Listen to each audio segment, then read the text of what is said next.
The quiet rebellion, strength without anger. I have learned that there are two kinds of rebellion in this world. One fueled by rage, loud and violent, burning everything it touches. And another so quiet, so disciplined, so inward, that most people never notice it happening. Yet it is the second that truly reshapes a man.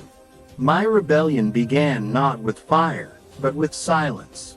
I was a man who once believed strength was measured in how loudly I could fight, how fiercely I could respond, how quickly I could strike back when wounded. Anger felt like power. Fury felt like control. And for years, I mistook reaction for strength. But the truth revealed itself to me slowly, like dawn rising behind mountains. I realized my anger did nothing but chain me to the very things I wanted to rise above. Every time I responded in rage, I surrendered my peace. Every time I allowed another person's actions to dictate my emotions, I allowed them to own pieces of my soul. And so, my quiet rebellion began the moment I decided this. No one would have that power over me again.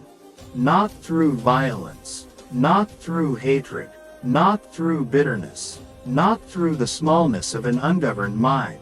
My rebellion was the refusal to be shaped by the world's cruelty. I remember the first test of this new path. A man approached me with hostility, provoking me, trying to drag me back into the flames of the life I was trying to escape. His voice was sharp, filled with insults meant to wound. My blood stirred, the old fire flickered. But instead of reacting, I simply looked at him and asked myself, is he in control of his emotions, or is he a prisoner of them? And I refused to join him in that prison.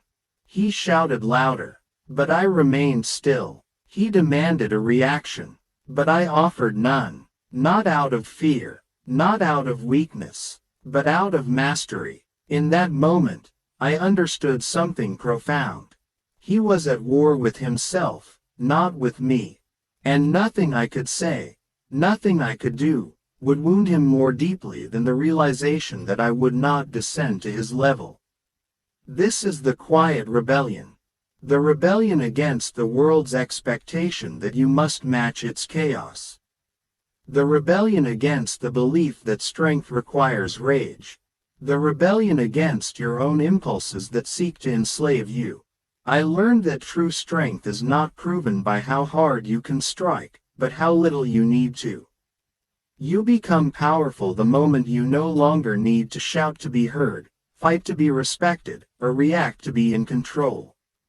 There is a deep, almost unsettling authority in calmness. A sharpened edge in stillness. A quiet thread in restraint. Many fear the man who is angry. But they should fear more the man who has mastered his anger, because nothing can move him. There were days when my resolve was tested more than my former self could bear. Days when betrayal burned hot in my chest. Days when lies were spoken about me, when doors were closed, when people I trusted turned cold. And still, I held my silence, not because I deserved such treatment, but because I refused to let it shape me. Every moment of restraint became a brick in the foundation of my discipline.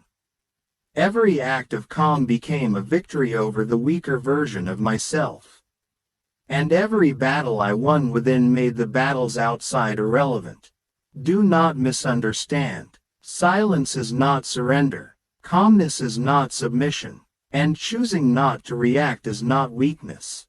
It is strategic. It is controlled. It is a refusal to waste energy on things unworthy of your spirit.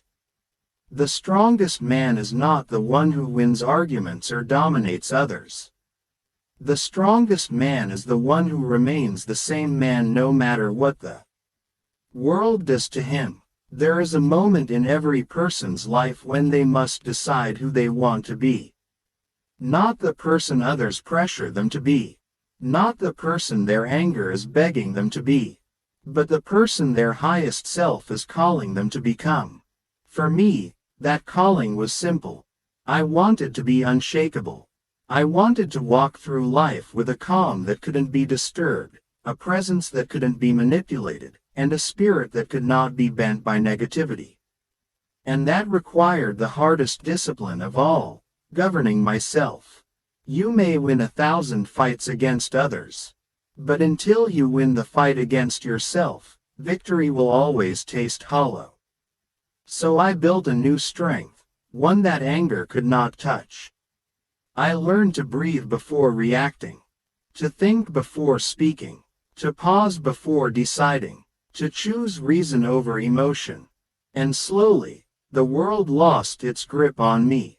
Those who once provoked me gained no reaction. Those who once controlled me through my anger lost their power. And those who sought to break me found only silence, calm, steady, unmovable silence.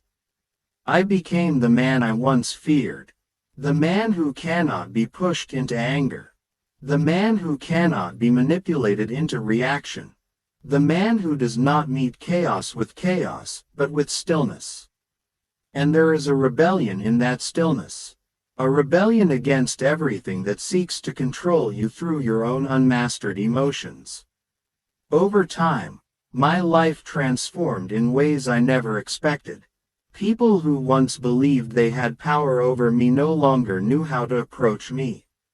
Opponents became confused. Enemies lost their strategy. Because what do you do to a man you cannot provoke? What do you take from a man who does not cling? What do you break in a man who heals inwardly?